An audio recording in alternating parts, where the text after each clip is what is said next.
Intersection of two planes. अब देखो यहाँ पे डेली लाइफ से कंसर्न ये एक एग्जांपल बताई गई है। एक प्लेन की शेप ये है, ये दूसरी प्लेन की शेप ये है, ठीक है। ये जस्ट लाइक का आप लैपटॉप भी ले सकते हो या वॉल भी ले सकते हो। इंटरसेक्शन देखो, ये लाइन आपस में मिली हुई है, पहला प्लेन है, ये दूसरा प्लेन है, इसका हमारे पास इंटरसेक्शन है। ये इंटरसेक्शन ऑफ टू प्लेन्स, तो आपको ये डेली लाइफ में कहाँ कैसे इस्तेमाल होती है, तो इसी तरह से बहुत सारी शेप मिल सकती है जिनका हमारे पास उसकी इक्वेशन पता होना चाहिए, उसका एरिया पता होना चाहिए, उसका हमें ये चेक करना है कि ये इसका इंटरसेक्शन कैसे है।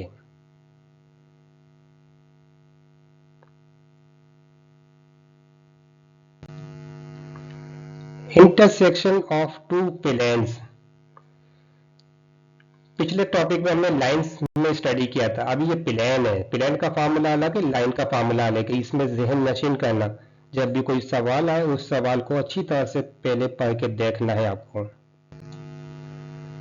इंटरसेक्शन ऑफ टू प्लेन्स, ये एक्स एक्सिस और वाई एक्सिस में मैंने आपको डिफाइन करके बताया। ये अगर एक्स एक्सिस लाइन है, ये वाई एक्सिस लाइन है, ये जेड एक्सिस लाइन है, ठीक है ना। एक प्लेन आपके पास यहाँ दिया हुआ है, दूसरा प्लेन आपके पास यहाँ दिया हुआ है, तो ये देखो ये इंटरसेक्शन पॉइंट है कि दोनों प्लेन का आपस में मिल जाना या उसके साथ टच हो जाना। देखो ये प्लेन 2 है, ये प्लेन 1 है, जैसे अभी मैंने पहले वाली एग्जांपल बताई, इसी तरह से ये दूसरी एग्जांपल है। तो मुख्तलिफ शेप्स आ सकती है, उसका हमें इंटरसेक्शन वाले पॉइंट को चेक करना है।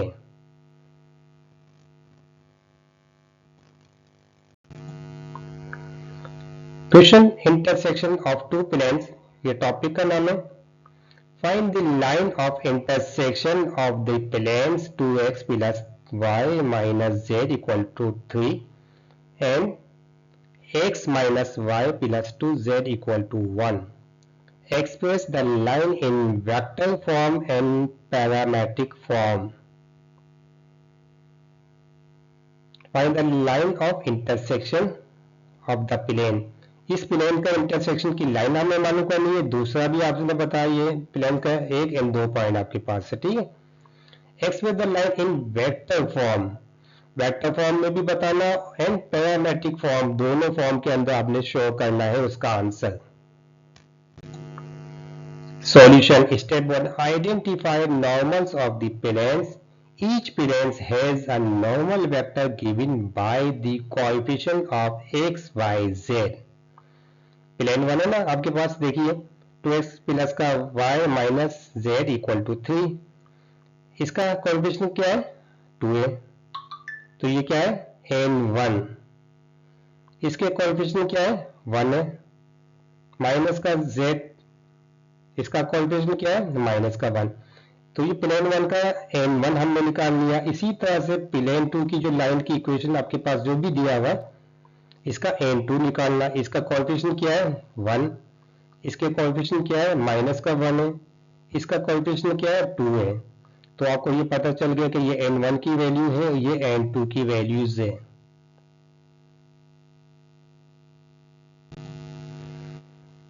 Direction vector of the line of intersection.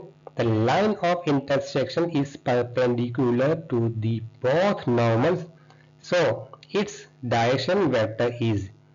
मैंने ये फार्मूले कुछ आपको याद भी करवाए थे जो शॉर्टकट के अंदर दिए हुए, आपको पता है ना, d equal to n1 cross n2। n1 की वैल्यू आपने निकाली वो ये वाली है, n2 की वैल्यू ये है। जहां पे भी क्रॉस की निशानी आती है, इसका मतलब है कि हमने दोनों वेक्टर्स की वैल्यू पुटअप करके इसका डिटर्मिनेंट निकालना है।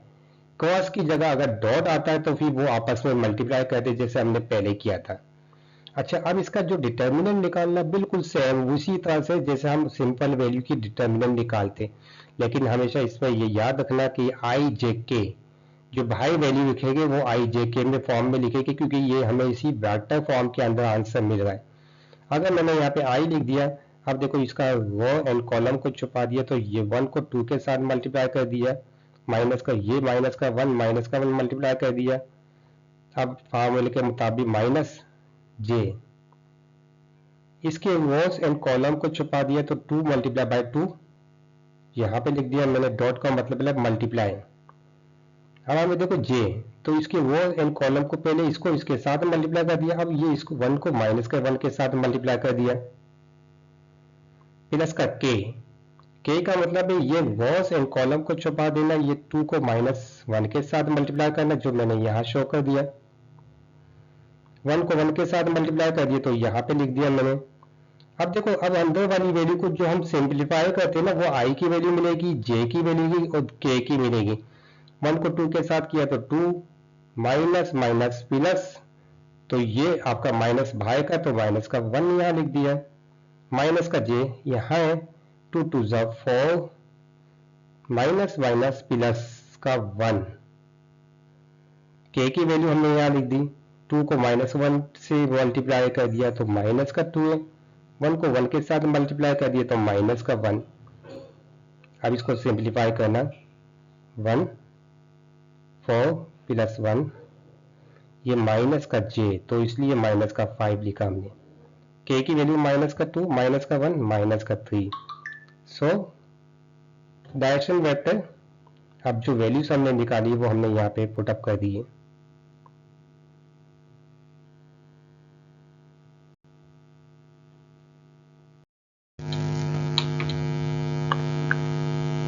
Step 3. Find a point on both planes. Solve two planes equations simultaneously. We have, अब आपने देखो इसके अंदर पहली जो इसने इक्वेशन गिवन थी, मैंने इसका नाम दे दिया इक्वेशन नंबर 1।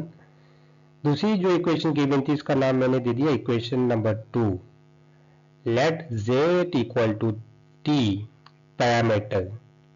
जब हम पैरामीटर फॉर्म में होंगे तो z की वैल्यू हम कोई और पैरामीटर की सपोज कर दे कि z इक्वल टू t है। फॉर्म 2, अब इक्वेशन नंबर 2 में से हमें यूज करना है, क्या करना है, x माइनस वाई, ये x माइनस वाई। अब z की वैल्यू हमने यहाँ पे क्या पुट की है, t, तो ये उस साइड पे जाएगा तो माइनस का 2t इक्वल टू ये 1 है। इसमें से मुझे x निकालना है। अगर देखो यहाँ पर ये x निकालना तो ये प्लस का माइनस का y, तो उस साइड पे जाने के बाद प्लस का y हो जाएगा, x equal to y plus 1 minus 2t। तो मैंने इसका नाम दे दिया इक्वेशन नंबर 3। सब्स्टिट्यूट 3 इंटू 1, ये वाला जो आपने x की वैल्यू निकाली है वो किसमें पुट करनी है, इक्वेशन नंबर 1। साइमल्टेनियस इक्वेशन पहले भी आप लोग सॉल्व करते भाई, अगर इसमें से कोई वैल्यू निकालते तो इसमें पुटअप कर देते, अगर इसमें से कोई वैल्यू निकालते तो इसमें पुटअप कर दें, वही मेथड अप्लाई किया गया है।